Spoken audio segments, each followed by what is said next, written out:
Happy birthday, Anna. The chorus of voices filled my parents' living room as my sister blew out the candles on her elaborate cake. At 35, she still insisted on making birthdays a big family affair. I stood back, watching through my camera lens as I captured the moment, my husband Mike beside me. That's when my mother brought out the old photo albums. "Look what I found while cleaning the attic," she announced, dropping 3 dusty leather-bound albums onto the coffee table. "These are from when you girls were little." I noticed how my father's hand tightened around his wine glass, but I didn't think much of it at the time. If only I paid more attention to that first warning sign. The family gathered around as Mom opened the first album. There were the usual embarrassing baby photos, school pictures, and family vacations. Anna was cooing over every image, remembering details I'd long forgotten. "I'll remember this Christmas, when Dad dressed up as Santa and got stuck in the chimney," she laughed, pointing at a photo of our father covered in soot. Then we reached the photos from the summer of 1993. The summer everything changed, though none of us knew it at the time. "These are from the lake house," Mom said, her voice softening. "The last summer we spent there."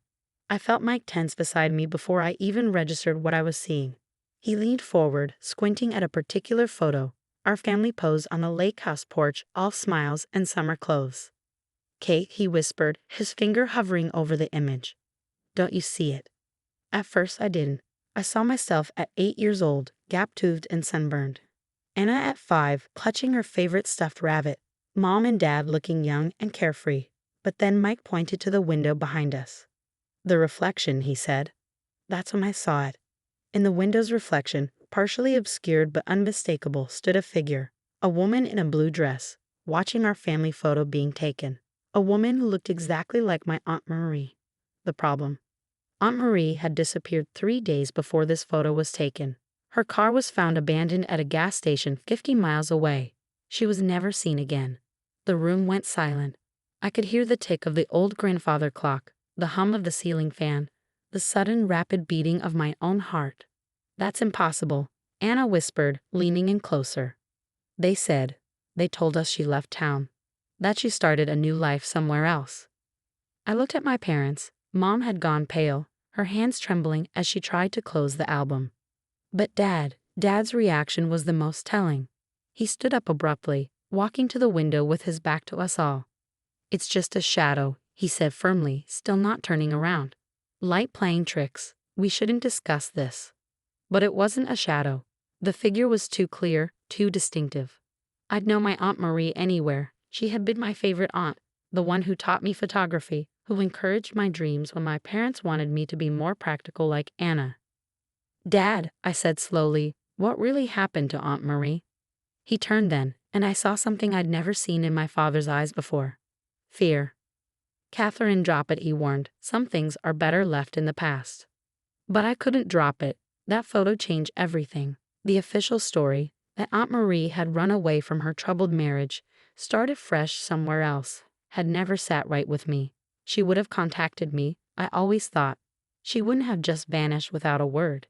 Mike took out his phone, snapping a picture of the old photo before Mom could close the album. Always the detective, my husband. It's what made him good at his job in digital forensics. "The timestamp," he murmured. "August 15, 1993. 3 days after she was reported missing." Anna started crying softly. "I remember that day. Marie was supposed to take me shopping for my first day of kindergarten. She promised." Mom stood up suddenly, gathering the albums. "That's enough. This is supposed to be a celebration. Anna, let's cut the cake." But the damage was done. The carefully maintained facade of our family's past had cracked, revealing something dark beneath the surface. Something that had been hidden for 30 years.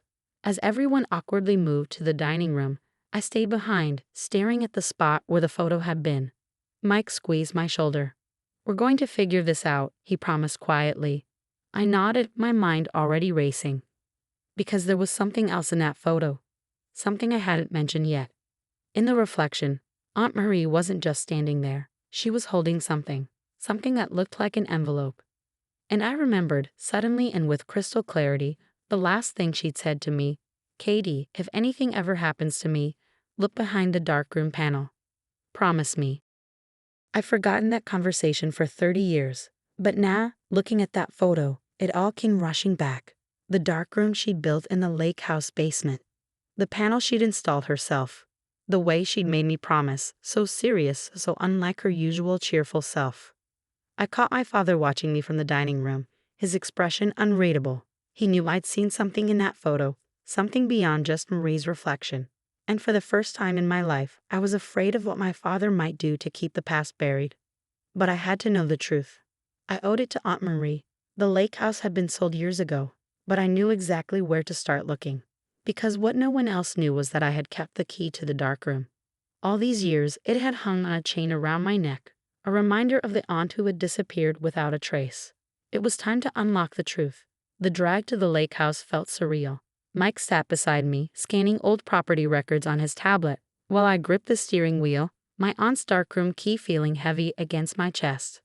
The house has been empty for 2 years, he said, foreclosed after the last owners couldn't keep up with the payments, no security system installed. I nodded, trying to ignore the knot in my stomach. After Anna's birthday party ended, things had gotten tense. Dad had pulled me aside, his voice low and threatening. "Leave the past alone, Catherine. You have no idea what you're stirring up." But his warning only strengthened my resolve. What could be so terrible that my father, the man who taught me to always seek the truth, would want it buried?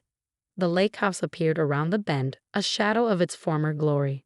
Paint peeled from the wooden siding, and weeds choked the once beautiful garden where Aunt Marie had taught me about different flowers. The sight made my heart ache. "Ready?" Mike asked, squeezing my hand. We parked behind the house, out of sight from the main road. The back door's lock was easy enough for Mike to pick, something I chose not to question about my husband's skill set. The musty smell of abandonment hit us as we stepped inside. Everything was different, new paint, different furniture left behind by the last owners. But the layout remained the same. I made my way to the basement door, my flashlight beam dancing across the walls. The dark room was her sanctuary. I explained to Mike as we descended the stairs. Dad never came down here. He said the chemicals gave him headaches, but Marie told me once that he was afraid of what the darkness might reveal. The darkroom door was still there, though someone had painted it the same beige as the basement walls. My hands trembled as I fitted the key into the lock.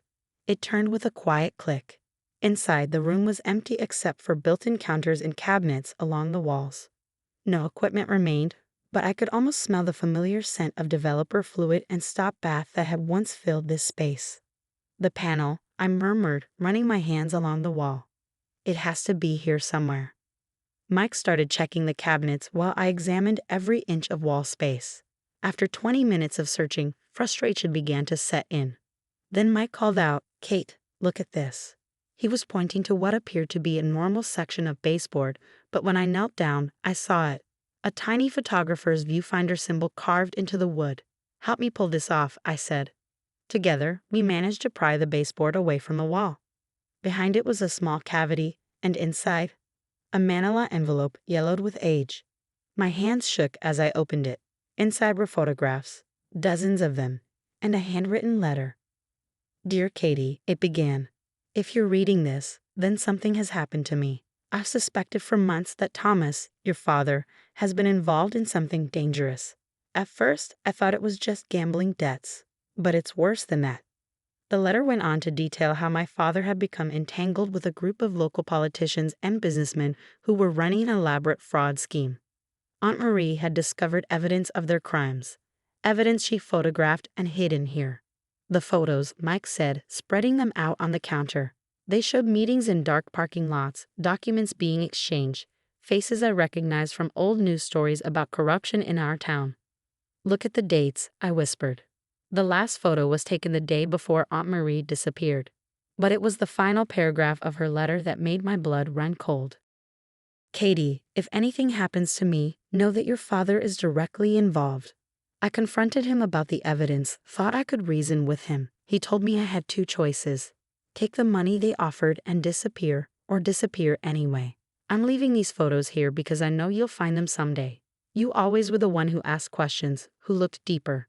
I'm sorry I won't be there to see the wonderful woman you'll become." My vision blurred with tears. All these years we believed she'd abandoned us. But she'd been threatened, forced to leave to protect herself. And maybe to protect us too. Kate, Mike said softly, holding up one last photo. It showed my father and two other men loading something heavy into the trunk of a car. The date stamp was August 12, 1993, the night Aunt Marie disappeared. The sound of footsteps upstairs made us both freeze. "Catherine," my father's voice called out, "I know you're down there. We need to talk." Mike quickly gathered the photos and letter, stuffing them into his jacket. I stood at the darkroom door, heart pounding, as my father's footsteps descended the basement stairs. The truth about Aunt Marie was finally coming to light, but I had a terrible feeling that wasn't the only secret about to be revealed. "Coming up, Dad," I called out, trying to keep my voice steady. But as I reached for the doorknob, I noticed something else carved into the wall, something I'd missed before. A series of numbers, and beneath them, two words that made my heart stop. "Find her." My father stood at the bottom of the basement stairs, his silhouette blocking the dim light from above. He looked older somehow, the weight of 30 years of secrets visible in the slump of his shoulders. "The photos," he said quietly, "hand them over." Mike stepped forward, positioning himself slightly in front of me. "That's not happening, Thomas." I clutched the carved numbers I quickly copied onto my phone. "Find her." The words echoed in my mind. Was it possible? After all these years, could Aunt Mary still be alive? "You don't understand what you're getting into," Dad said, taking a step forward. "Those men in the photos, they're still powerful, still dangerous." Like they were dangerous to Aunt Marie? I shot back. "Did they make her disappear, Dad? Or did you do that yourself?" His face crumpled for a moment, showing a flash of something I'd never seen before. Regret. "I tried to protect her, offered her money to start fresh somewhere else. But she was stubborn, like you. Said she had evidence, was going to expose everything. So you chose them over your own sister." "I chose to keep my family safe," he snapped. "They would have killed her, Catherine. This way, she at least had a chance." Mike's hand found mine in the darkness, squeezing gently. "The numbers," he whispered. "Their coordinates." Suddenly, everything clicked into place. The lake house location, the specific date of the photo, the numbers carved as a last resort. Aunt Marie hadn't just left evidence, she'd left a trail. "Where is she?" I demanded. Dad's expression hardened. "Let it go, Catherine. Please. For your own safety."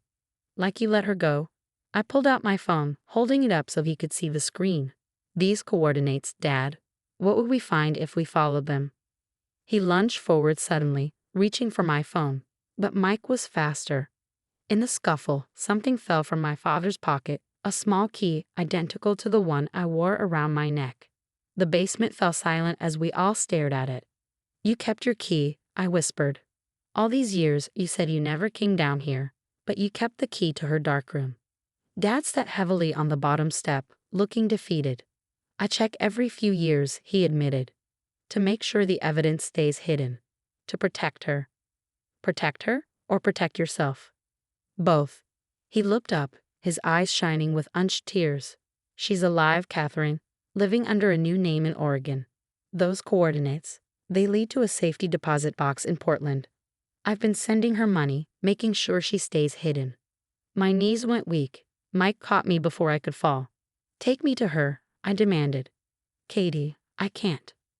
"You owe me this, Dad. You owe her." 3 days later, we stood outside a small bookstore in Portland. Through the window, I could see a woman with silver-streaked hair arranging books on a shelf. Even after 30 years, I recognized her immediately. "She opened this place 5 years ago," Dad explained quietly. "Books and photography. She always loved both." I turned to him. "Those men in the photos, the ones you protected. Most of them are dead now," he said, "or in prison for other crimes. The ones still alive are too old to care about ancient history." "Then why keep her hidden?" "Habit," he admitted. "Fear, shame." Mike touched my arm gently. "Go on," he said. "We'll wait here." The bell above the door chimed as I entered. Aunt Marie looked up, her practiced shopkeeper's smile freezing as our eyes met. "Katie," she whispered. I pulled out the old photo from my bag, the one that had started everything. "I found what you left for me," I said, my voice shaking. "I finally understood your last message." She moved around the counter slowly, as if in a dream. "I knew you would," she said softly. "You were always the one who saw things clearly." When she hugged me, I breathed in the familiar scent of her perfume. The same after all these years. Over her shoulder, I saw Dad and Mike enter the store. "Thomas," she said, not letting go of me. "Marie."